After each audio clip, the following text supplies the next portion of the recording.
എന്താ ഡോക്ടർ നോക്കുന്നത്? Police arrest ചെയ്ത ഞങ്ങൾ എങ്ങനെ വന്നു എന്നാവും അല്ലേ? അതിനാണല്ലോ വക്കീലും ജാമ്യവും എന്നൊക്കെ പറയുന്നത്. ഞങ്ങൾക്കെതിരായി കോടതിയിൽ സാക്ഷി പറയാൻ പോകുന്നെന്ന് കേട്ടു. അതെ, ഞങ്ങൾ കണ്ടതാണ്. നിങ്ങൾ ആ പെൺകുട്ടിയുമായി ഹോസ്പിറ്റലിൽ വന്നല്ലേ? ഞങ്ങളത് പറയും. ഇല്ല, പറ്റില്ല. ഡോക്ടർക്ക് അതിന് കഴിയില്ല. നിങ്ങളെന്താ എന്നെ ഭീഷണിപ്പെടുത്തുകയാണ്? ഇറങ്ങിപ്പോണം മിസ്റ്റർ.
കുഴിച്ചു മൂട്. Good night doctor.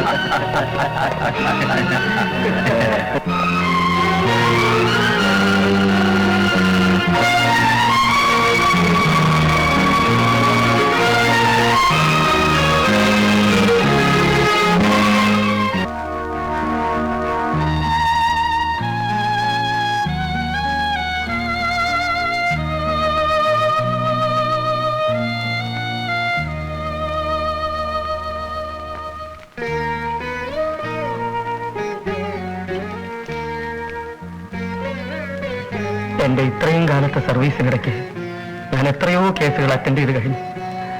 പക്ഷെ ഇത്രയും ദയനീയമായ ഒരു സംഭവം കാണുകയോ കേൾക്കുകയോ ചെയ്തിട്ടില്ല. പാവം ഡോക്ടർ, ഭാര്യ മരിച്ചു, സഹോദരി ഹോസ്പിറ്റലിലാണ്, ഇതുവരെ ബോധം വീണിട്ടില്ല. ആ കുട്ടിയുടെ ഗതി ഇനി എന്താവുമോ എന്തോ, വളരെ സീരിയസ് ആവും. മനുഷ്യർ ഇത്രയും ക്രൂരന്മാരാകരുത്. ഈ വേഷം ധരിച്ച ഞങ്ങളൊക്കെ വെറും നോക്കുകുട്ടികളായി പോയി മോനെ. എന്റെ കൈയും കാലും കെട്ടിയിട്ട് ശബ്ദിക്കാൻ പോലും കഴിയാതെ ഞാൻ നോക്കി നിൽക്കെ എന്റെ കൺമുന്നിൽ വെച്ച്. ഡോക്ടർ, നിങ്ങൾ വീണ്ടും പഴയ പല്ലവി തന്നെ ആവർത്തിക്കുകയാണ്.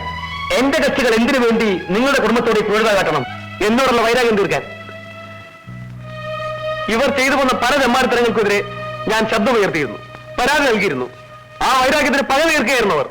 ഡോക്ടർ, തെളിവുകൾ കൊണ്ട് സ്ഥാപിക്കാൻ കഴിയാത്ത കാര്യങ്ങളാണ് നിങ്ങൾ ഈ പറയുന്നതല്ല. കോടതിയിൽ ഇതിന് യാതൊരു പ്രസക്തിയുമില്ല.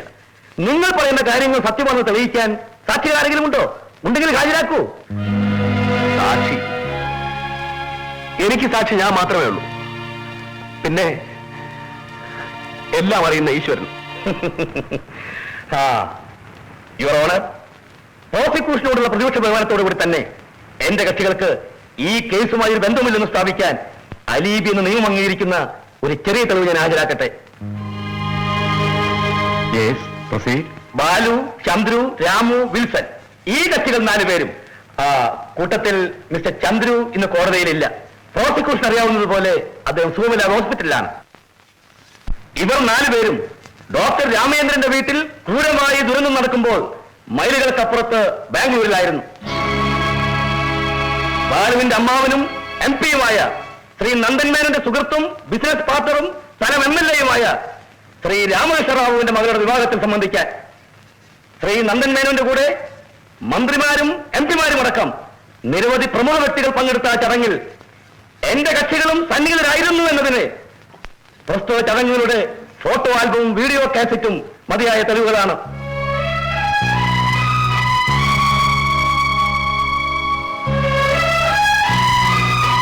ബഹുമാനപ്പെട്ട കോടതി അനുവദിക്കുകയാണെങ്കിൽ ശ്രീ നന്ദൻ മേനോനെ സാക്ഷിയായി വിസ്തരിക്കാം.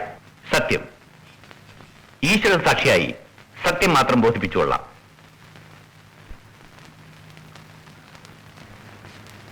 Well mister Nandan Menon, Balu, Chandru, Ramu, Wilson എന്നീ 4 പേരും താങ്കളോടൊപ്പം ബാംഗ്ലൂരിൽ മിസ്റ്റർ രാമകൃഷ്ണ റാവുവിന്റെ മകളുടെ വിവാഹത്തിൽ സംബന്ധിച്ചിരുന്നു എന്നത് സത്യമാണ് അല്ലേ?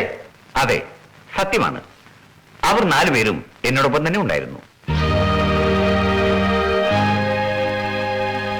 എപ്പോഴാണ് ഇവർ ബാംഗ്ലൂരിലെത്തിയത്? വിവാഹത്തിന്റെ തലേന്ന് വൈകിട്ടത്തെ ഫ്ലൈറ്റിൽ. എന്ന് പറയുമ്പോൾ ഇവർ 4 പേരും സംഭവം നടന്നതിന് തലേന്ന് തൊട്ടേ ബാംഗ്ലൂരിൽ ഉണ്ടായിരുന്നുവെന്ന് ഇദ്ദേഹം സാക്ഷ്യം പറയുന്നു. 2 ലക്ഷത്തിലേറെ വോട്ടുകളുടെ ഭൂരിപക്ഷത്തോടെ ജയിച്ച MP-യാണ് ഇദ്ദേഹം. ഈ സാക്ഷിമൊഴിക്ക് ഇതിന്റേതായ വില കൊടുക്കണം. ഇവർ 4 പേരും ബാംഗ്ലൂരിലേക്ക് യാത്ര ചെയ്തതിന്റെ air ടിക്കറ്റുകളാണിത്. That's all, Mr. Nandhan Menon.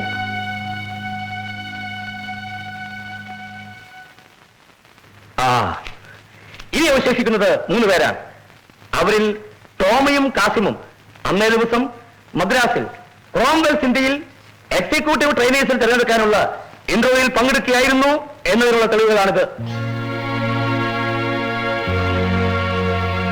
Davis പ്രസ്തുത ദിവസം തിരുവനന്തപുരം മെഡിക്കൽ കോളേജിന് മുൻപിൽ വിവിധ കക്ഷി യുവജന സംഘടനകൾ നടത്തിയ പിക്കറ്റിംഗിൽ പങ്കെടുത്ത് അറസ്റ്റ് വരിച്ചതായി ഈ രേഖയിൽ കാണുന്നു.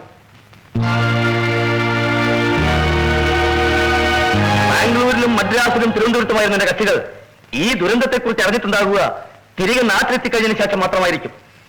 കോടതിക്ക് അംഗീകരിക്കാൻ മാത്രം വിശ്വാസ്യത ഈ എലിബി എവിഡൻസുകൾ കൊണ്ട് ഞാൻ വിശ്വസിക്കുന്നു. That's all, Your Honor.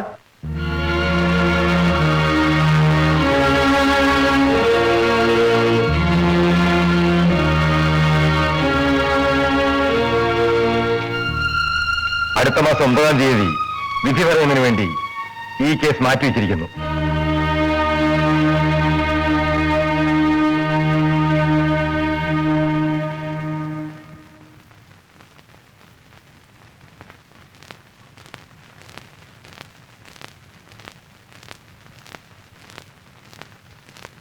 പ്രതികളുടെ മേൽ ചാർത്തപ്പെട്ട കുറ്റം സംശയാതീതമാവിധം തെളിയിക്കുവാൻ വേണ്ടത്ര തെളിവുകൾ ഹാജരാക്കുവാൻ പ്രോസിക്യൂഷന് സാധിച്ചിട്ടില്ലാത്തതിനാലും ഹാജരാക്കിയ ഏക തെളിവായ ഡോക്ടർ രാമചന്ദ്രന്റെ സാക്ഷിമൊഴിയുടെ വിശ്വാസ്യത കോടതിക്ക് ബോധ്യപ്പെടാത്തതിനാലും സർവോപരി പ്രതികൾക്ക് സംശയാതീതമാവിധം അലിവി എവിഡൻസിന്റെ ആനുകൂല്യം ഉള്ളതിനാലും പ്രതികളെ വെറുതെ വിട്ടുകൊണ്ട് ഈ കോടതി ഉത്തരവായിരിക്കുന്നു.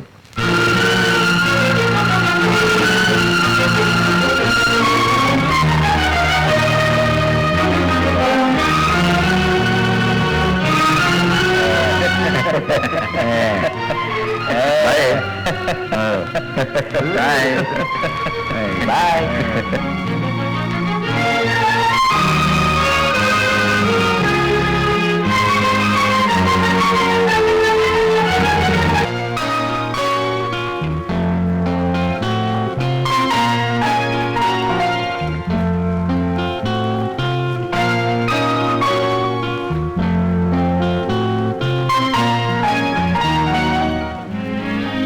ഡോക്ടർ,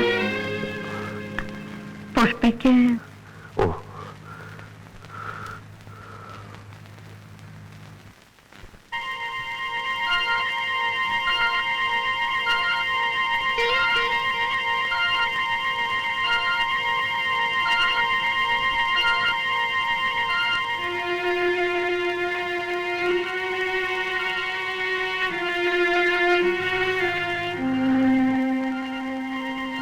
പുഷ്പേ,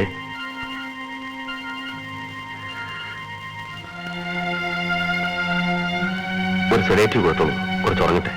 ഡോക്ടർ മാത്യൂസ് വരുമ്പോൾ എന്നെ വിളിക്കണം. Yes doctor.